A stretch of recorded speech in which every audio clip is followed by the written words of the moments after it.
ইন্তেকালের 5 দিন আগে প্রচন্ড জ্বর হলো, মাথায় যন্ত্রণা হলো, বারবার বেহুশ হয়ে পড়েন।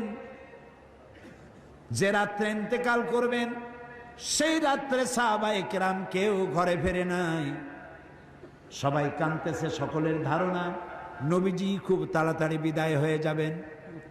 ঘরের মধ্যে স্ত্রীরা কাঁদেন, জামাই কাঁদেন, নাতি নাতনি কাঁদেন।